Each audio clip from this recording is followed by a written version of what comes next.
Welcome to our channel. I'm Jackie Hurtis and I'm a residential mortgage lender. I'm Shannon Carter. I'm a real estate agent and investor.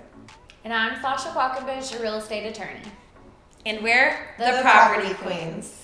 Thank you so much for watching our video today. We're going to be talking about renting versus buying. If any of you guys are on the fence about which option is best for you, make sure that you stick around and watch the entire video. We're going to highlight the pros and cons of each first, and then at the end kind of get into the myths and how some of those cons might actually be pros or vice versa. All in all, people typically believe that renting is easier. It's usually much easier to get into if you have poor credit or not a lot of money to put into purchasing a home. You're not tied down to a mortgage number two. If you wanted to move across town or across the country, you can do that fairly easily. Breaking a lease is a lot easier than it is to go and decide that you want to put your house on the market. Number three, there are no maintenance costs involved in renting. If something breaks, you just call up your landlord and it's their issue. You do not have to worry about it. Number four, you do not have to worry about what's going on in the real estate market. If values are depreciating, that's not a concern for you. Your rent is going to stay the same regardless. That's, once again, a landlord issue. So all in all, it just seems like an easier option for people. All right, and the cons of renting. First, your rent is typically going to be higher than what a mortgage would be, especially if you're living in a hot market. So we're in a hot market in Nashville right now, and it's definitely true. Number two, you're not going to be building any equity. You're not going to own an asset at the end of your lease term. So you're going to have literally nothing to show for paying all that money towards your lease amount. Number three, there are going to be restrictions on you. So you're going to have restrictions on renovation. If you wanted to pay to get your apartment or home painted whatever color you want to, they're not going to let you do that. If you have a pet, they might not allow pets. They also might make you pay a pet deposit. There might be a pet rental fee, so that's 2 additional costs that you're going to have to pay. Number four, rents could rise at any time. So at the end of your lease term, whenever you go to renew it, they are going to increase it. Usually they increase it just because of the market value of it. Unless you know the landlord, if you're in a home or a condo, they might not increase it, but usually they do. Number five, the owner could also sell at any time. So if you're in a house or a condo and they decide that they want to sell the unit, you're back to looking for a new place, and they can do that literally at any time. Number six, you are going to have to disclose to your landlord what is going on in your unit. So if you've got another tenant living with you, you have to tell them. If you decide you want to sublease, you're both going to have to get approval from your landlord and also disclose who it is, how much they're paying you. So that definitely is the con. And that brings us to our pros of buying. Number one, which was huge for me when I decided to be a homeowner versus renting, is you are building equity. So I loved it because I felt good about paying my mortgage every month, because it was almost like I was putting money, in my eyes, in a savings account, because I knew when I decided to sell down the line, I would probably get that money back. Number two pro is you also benefit if the market and neighborhood appreciates, meaning not only that money you pay monthly goes back in your pocket, but if your house goes up in value, guess what? That money also goes in your pocket.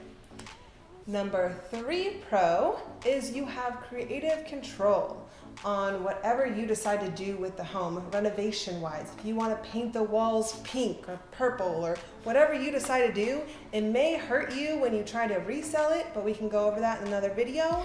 But the sky's the limit. As long as you don't knock out a load-bearing wall, you pretty much can do what you want creative control wise. Also, you don't have to worry about pets. You can have as many pets as you want, and no one's gonna tell you, hey, you need to pay us a fee because you have pets at your house. Pro number 4 is you can then turn it into a rental. So let's say down the line, you don't really want to sell your house, but you do decide that you maybe want to expand. You want a bigger house, and maybe you also want to create some kind of stream of income that's passive. You can decide to rent out the current house you're in and start building a second stream of income, which is also really nice. All right, and the cons of buying. Number 1, there are going to be more secondary costs. So you have your maintenance fees, your taxes, your insurance, also HOA if you have an HOA fee. Number 2, if the market depreciates, you're going to definitely feel that because your equity in the home, the actual value of your home is going to decrease.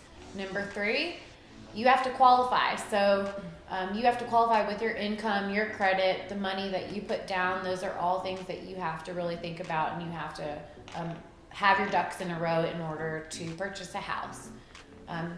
Number 4, you're tied down to a mortgage. So like Jackie said earlier, renting is going to be easier for those who think that they might want to move to a different part of town, or maybe their job's going to move them across the country, whatever that is, but you're going to be tied down to that house.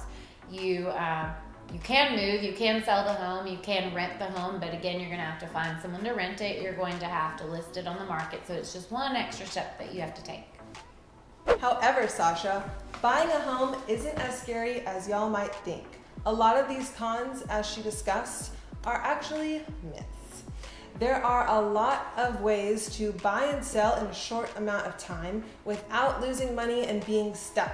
You definitely have options. As Shannon was saying, you definitely have options available to you. If you decide that you want to move to a different property, a different city, you could decide to rent out your property, either short-term or long-term. I know Airbnb is really big here in Nashville right now. Let's say the market does appreciate and you've gained some equity in your property, you could look at selling it.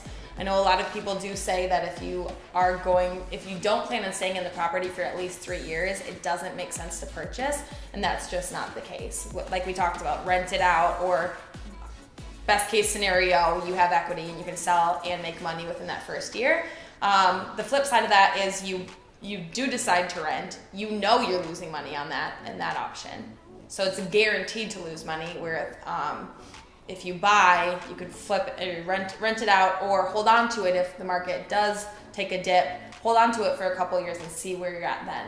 And in the meantime, you have a renter in there paying your mortgage for you. I work with a bunch of first-time home buyers. A lot of them were on the fence between renting and buying when they first came and talked to me.